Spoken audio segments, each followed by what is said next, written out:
STEM Talks, connecting communities globally. Welcome, everybody. I'm Pratima Penumarti, founder and director of Arya Math Academy from Massachusetts. Arya Math Academy, in collaboration with Stravio, it proudly presents STEM Talks connecting communities globally. So it's with tremendous pleasure that I welcome you to our very first STEM Talk show of 2020. Today, we're going to talk with a world-renowned scientist, Dr. Modadugu Vijay Gupta, who has been involved in fisheries research and development for over 55 years in India and in over 20 countries, including Asia, Pacific, and Africa. Dr. Gupta worked with rural communities in different countries. Besides India, he also focused his work on improving income, and I think also the nutrition of the rural poor through fishing and basically through fish farming. His special focus had been development or empowerment of rural women and landless in developing countries through low-cost fish farming technologies. Dr. Gupta received many honors and awards, and most prominent among them being the US $1 million inaugural Sunhawk Peace Prize, which is considered actually an alternative Nobel Peace Prize. And also he received $250,000 US World Food Prize. So it's the highest award in the world in food and agriculture. He's the only person in the world to receive this honor in the fisheries sector. So please join with us, Dr. Gupta. So we'll be very excited to welcome you today in the board and we'd love to have chat with you. Thank you. Dr. Gupta, I believe you started your career in Calcutta, I believe sometime in late 60s or early 70s when aquaculture was... Early 60s, actually. Okay. But moved to aquaculture in early 70s. I see. Yeah, it was, I think that time it was hardly recognized in the world, right? I mean, a lot of people didn't know much about aquaculture. Yeah, the reason was, we have getting plenty of fish from the natural resources like the oceans in the case of marine and also the rivers. But the people have been over-exploiting the stocks that are present in these natural resources. So the stocks have started, fish populations have started declining in oceans and the rivers. Then this need for like agriculture for crops, the need for aquaculture is felt because we cannot completely depend on the nature. We have to farm the fish. So that's actually the aquaculture took off in early 1970s, not only in India, but also all over the world. And I think you were definitely ahead of your time, experience that took you to even Southeast Asia. Yeah, right. One thing that at that time we were feeling was, there is a divide between the research and the development. The scientists were, sitting in the air-conditioned rooms and doing research. And how far this research, because it's a practical, agriculture and fisheries is a practical subjects, field-oriented subject. Right. So farmers were complaining that what you develop in your research institutions may not apply under field conditions because farmers have the many problems in terms of availability of resources and things like that. So so that's why so much research has been done, but it's not percolating in terms of the development. So I wanted to make a change. I said, we'll take the research to the field, what we call on-farm research. Mm-hmm. So we join the hands with the farmers and do the research and see how we could improve their incomes, improve their production, and improve their nutrition. Because the farmers, whether it's fish farming, aquaculture, or agriculture, have been doing for ages together. They have also some knowledge about that. They may not be knowing the science behind that. So we thought that empirical knowledge that they have and with the science background that we have, if we can join together, probably it can do the wonder. That's why we moved our laboratory from the research institutions, to the field, to the farmers' fields. That in fact has shown excellent results in 1 year of my starting itself. In the research institutions at that time, they were producing about 3.5 tons per hectare of fish in 1 year. But collaborating with the farmers, understanding their resources available, and changing the technology to suit their needs, we could show 5.5 tons in the first year itself. Normally, it is the reverse, you get excellent results in the research laboratory, but in the field, you won't get that much because of so many problems in field. But in this case, it turned out to be the reverse side because we were able to make technology adapt to the farmer's condition, and we were. And in fact, everyone talks of white revolution, blue revolution, green revolution. At that time, these terms were not there for the fish. So at that time, the director of the institute, she said, it's an aquaplosion. Aqua is water, explosion in the water. He has termed it. And of course, now it is known as the blue revolution. Yes. Yeah. So that was I was going to ask you about what is this blue revolution, because it was something, you were definitely a pioneer of the blue revolution. So I wanted Blue to revolution because ocean's color is blue, isn't it, when you look at it? yeah. So green revolution is in the case of the crops because crops are green, and white revolution in the case of the milk, and blue revolution it has been termed into in terms of the fisheries. The fisheries part, yeah. Yeah, right. Yeah, right. Dr. Gupta, aquaculture is the very much fastest growing food producing sector in the world, right? Which is basically contributing, I believe, 1/3 of global food fish production. In fact, it now reached half of that production, not 1/3. 1/3 was long back, and last year it was almost half of the total fish production from the total fish production came from aquaculture. And again, one interesting thing that people may like to know, when aquaculture, we say that over 90% of the global aquaculture production comes from Asia. Only 4 to 5% comes from Europe and the US.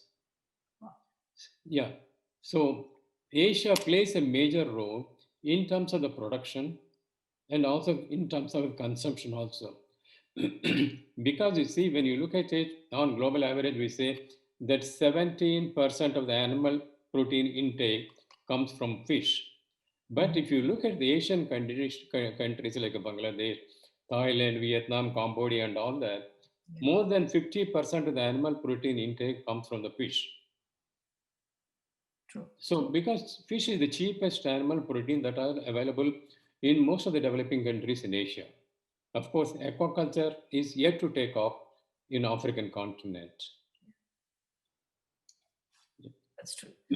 Also, Dr.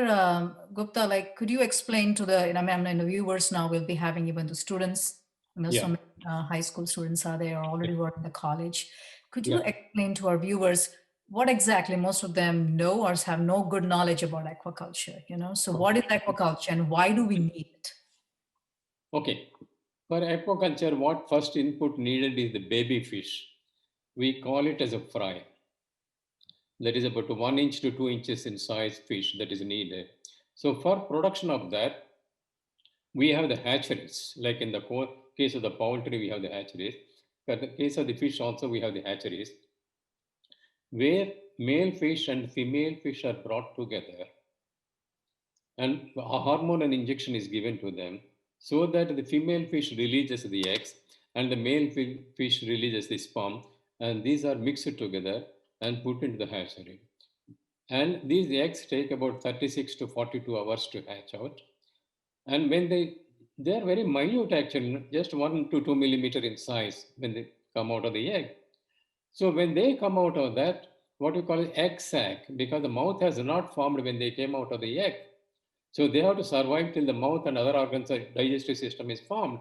So there is an egg sac attached to the belly on which the young one survives for 3 days, by which time the mouth opens.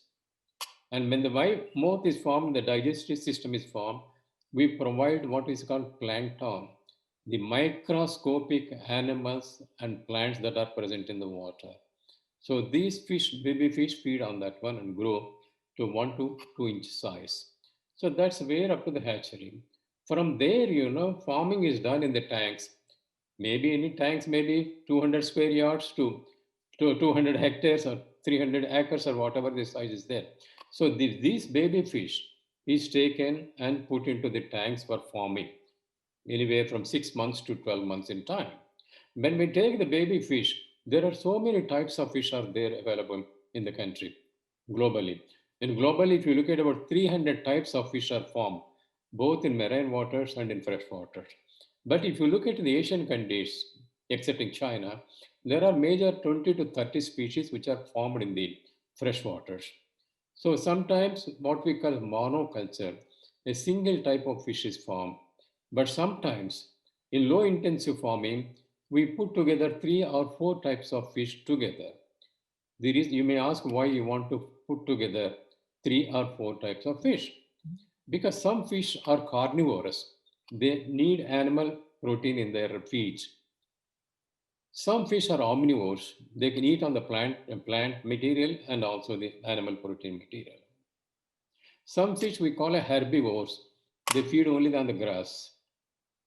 They don't feed anything else. So bringing a combination of these different fish together with a different food habit, they will be able to utilize all the natural food that is present in the pond or the tank. And that itself will not be able to give a high production. Just as case in the agriculture, we sow the crops. And if we wait for the natural productivity of the soil, the yield will not be much. So we give the fertilizers to the plants so that they grow better and yield is higher. Like that also here also, we give supplementary feed from outside, pelleted feed with 20 to 30% protein made of soya bean, fish meal and other things like that. So these fish are fed daily, sometimes once a day or twice a day. And when this process starts, depending on the type of fish that we cultivate, they'll be ready for harvesting anytime between 6 months to 12 months, by which time they must have reached 1 to 2 kilograms each. And when the farmer harvests and transfers to the market. This is what is happening in the case of freshwater fish, right? In freshwater fish, we can contain in small tanks, but fish are also formed in the oceans. Ocean is open thing. So we put the cages, made of mosquito netting cages, and the fish are put inside the cages and given like freshwater fish, they are given the feed and they grow there in natural waters. That's what happens in the fish farming, that we do that. So if you look at it actually, West versus the East, say Europe or US, most of the farming is in the marine waters. Hardly any farming takes place in the fresh waters. So for example, you take the Norway, it is the salmon, one of the major producers of the country, salmon, that is grown in the cages in the ocean. But when you comes to Asia, where 90% of the aquaculture production takes place, 60% of the total comes from the fresh waters. Because some people like the freshwater fish and some people like the marine fish. And also there is one difference mostly between the freshwater fish and the marine fish. Those of you who have tasted salmon or haddock or cod, you can see that you can get the fillets. Mid-rib bone is there. On either side, you can take a fillet. But in the case of freshwater fish, there are so many small intermuscular bones. So people who are used to taking the fillets will not be able to consume some of the fish that are being produced in Asia. But the Asian population likes those fish. That's wonderful. Yeah. Yeah. Dr. Gupta, what are the environmental benefits? I mean, capture overfishing has been a major environmental issue, right? But aquaculture has really helped reduce the reliance on wild stock. So you the better. Yeah, there are many benefits in that. Let us look at from the farmer's perspective. Farmer, what does he look? He's looking any commodity that can give maximum profit to him. So when you compare the fish farming with crop farming or horticulture, the profit in fish farming is between 2 to 5 times more than the profit from growing the crops. One. And in spite of fish is a perishable commodity, in spite of that, the most highly exported agriculture commodity, can anyone imagine in your people who are hearing to this? Is not coffee, is not wheat, is not rice, it is the fish. The global exports of the fish is about $264 million. So it is the most highly exportable commodity in that one. Now, especially now looking back, when we are going through a pandemic, COVID, where the doctors are suggesting us to go in for good food.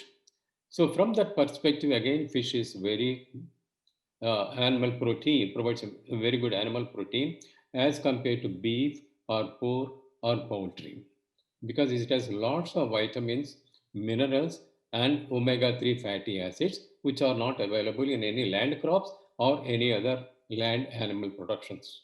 So from that perspective also, fish is a very important commodity.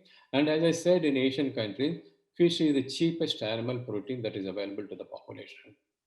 And in fact, those people who are along the coast or along the river, they fish daily, 1 or 2 kilograms from the natural resources and feed themselves. So from a poor man's perspective, probably the fish is the best alternative option.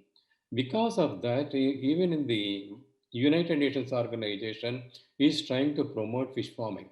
In the past, fish farming has not received much attention, but there is so much focus on fish farming because fish farming is an better environmentally production system than compared to rice or wheat or horticulture or any beef production and all that. The carbon emissions from fish farming is much, much less than any other animal protein, beef production or poultry production of fish.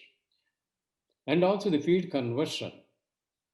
The fish needs about 1.5 kilograms of feed to put 1 kilo of fish flesh. Wow. Whereas if you look at the beef, anywhere 8 to 12 kilograms of feed is needed to produce 1 kilo of beef. The pork needs about 4 to 5 kilograms of feed to produce 1 kilogram of meat. So from that perspective also, because when you are talking about, the population is going to explode from 7.5 billion now to anywhere between 10 to 11 billions by 2015, where from the food is going to be produced. If you want the beef, you have to have the grass, right? To feed them. Where is the land? Where is the water to grow them? Because water is also going to be very commodity very in short. So from all this, from environment perspective, if we are looking at producing an animal protein, fish is the best option that we have been talking about.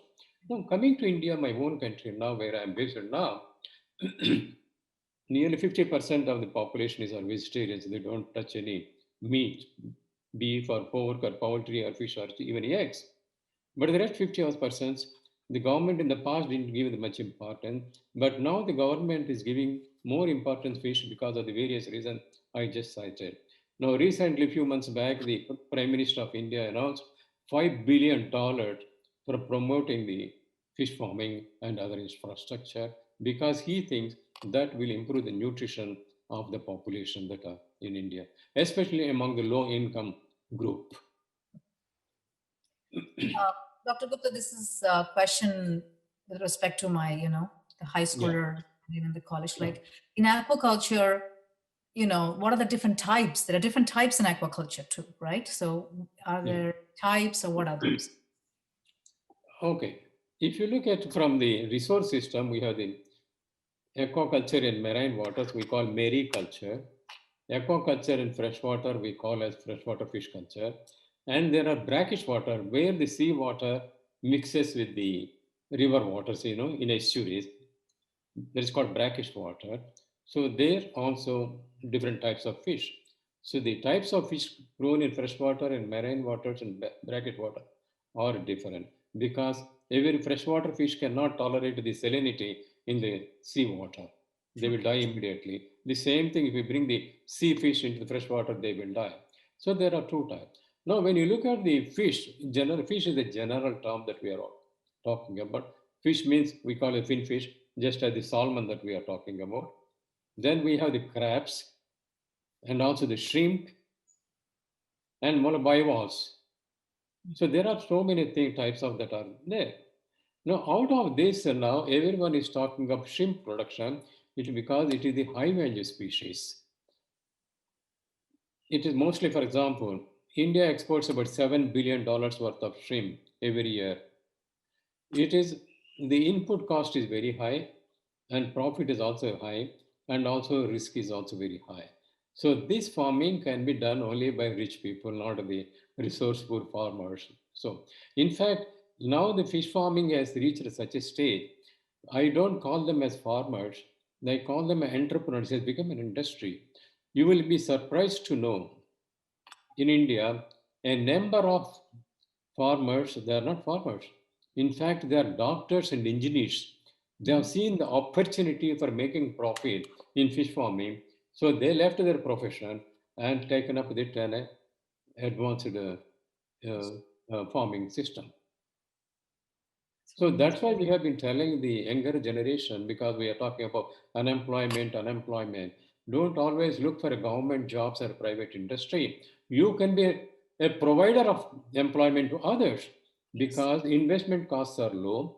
And in most of the countries in Asia and the region, the governments are coming up with lots of input subsidies. Their motivation trainings are done. Free training is given to in different fish farming systems are there. Then they're making subsidies. If they say if the project cost is $100, they provide $50 as a subsidy, not to be repaid.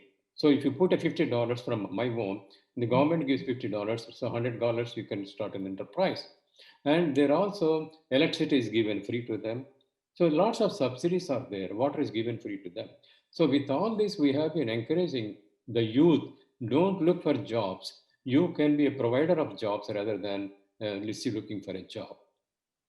No, we are looking also from the other side. You can be serving the society. I'm looking from that perspective. You are not only making a profit for yourself or creating jobs for yourself, that the production increases, and in the process you are also creating a lot of employment for people. For example, for 1 acre production in 1 acre pond, you need about 10 to 15 people. So that means you're creating employment opportunities for them, and then harvesting, feeding, and then processing, transport, and things like that, And in fact, a study shows that globally, about 800 million people are dependent on fisheries and fisheries related activities. Directly, 60 million people are involved, but if you look at the overall value chain, about 800 million people are involved in that one. Yeah.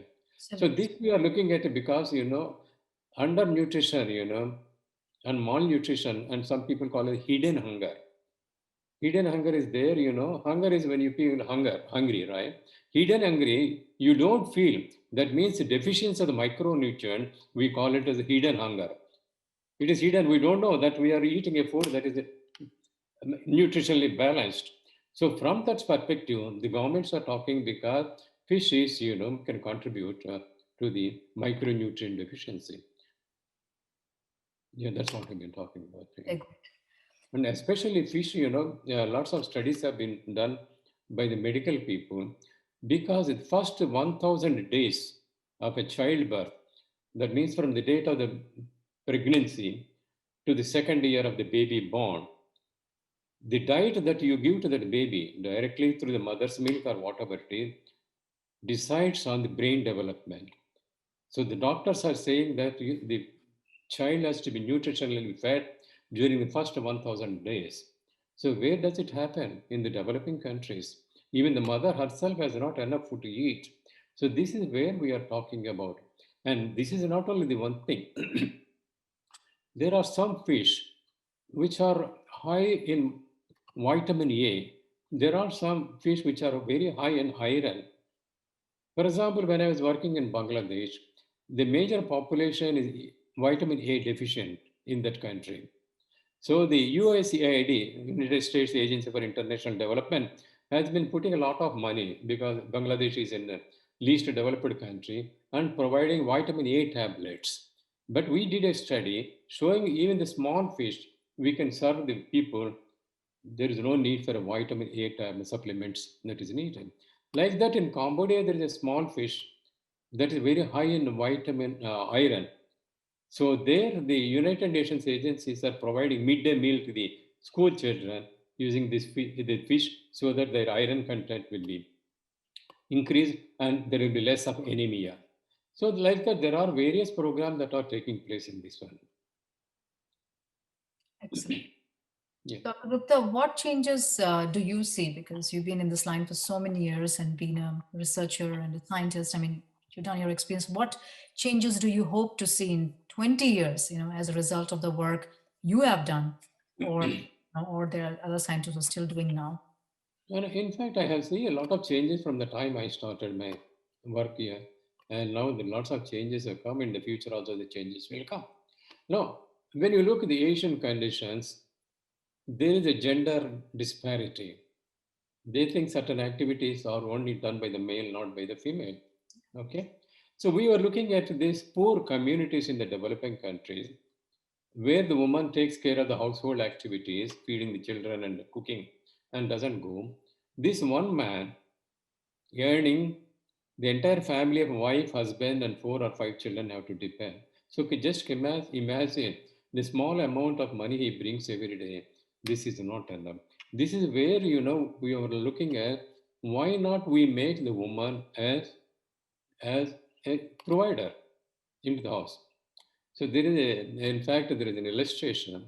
If you ask what is your wife doing, the husband says she doesn't do anything. What does it mean? She does lots of chores in the house, but unless she brings the cash into the house, she is not considered as working there. In fact, probably the woman in the house does much more than a man who works for 7 or 8 hours in the field. So that's where we were focusing in some other countries in how can we bring this woman into the mainstream and so they can be a provider of income and nutrition to the family. This we did because, again, I said that means we have to go to rural areas. As a scientist, I know the science and biology, but I don't know the local conditions. So in many countries where I work, I join with hands with non-governmental organizations that are working there because they know the roots. They go to at ground level the condition of the farmers. So we joined our hands together, and then we provide this scientific knowledge, and they took care of the formation of the groups and the training those things. And within 2 years of our starting, there is a hell of a change in the perspective how woman is looked at. And when a Canadian TV team came and took interviews and took a documentary, they asked some of the ladies who were involved in the fish farming. One of the ladies said, earlier my husband used to beat me when there is no food in the home. Now I have reached a stage I can beat my husband because I earn more than him. That's one thing. So that means he has a status within the family. Because she has become an earning member, she has a voice also in the community. So this sort of change that we are looking forward to.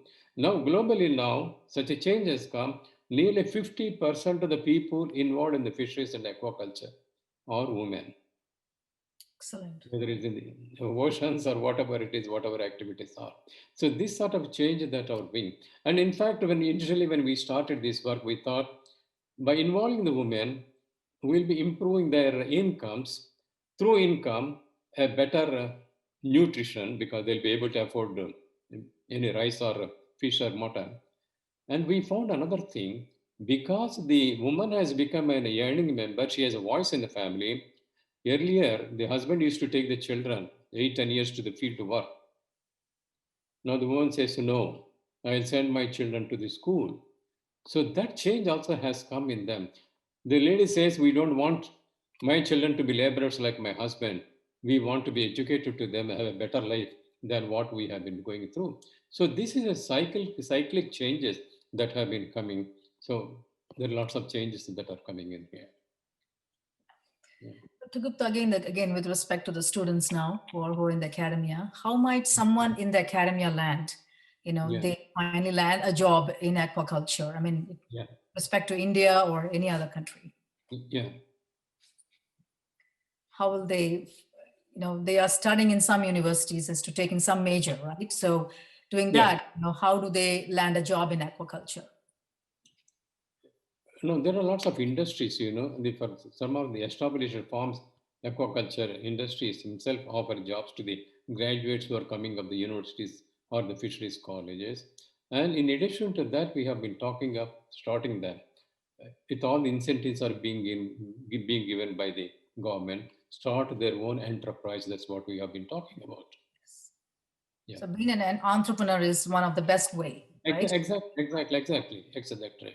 Because opportunities, the reason I'm telling is, now, if we look now, we are in 2020. By 2030, that means another 10 years from now, it is estimated by the Food and Agriculture Organization of the United Nations, we need about 30 to 40 million tons of additional fish to feed the increasing population. That is one fourth of the present total fish production. How are we going to do that? That's true. From the oceans and the rivers, there is no chance of increasing fish production. So it has to come to the aquaculture. So aquaculture, again, land is become precious. Water shortages are also increasing.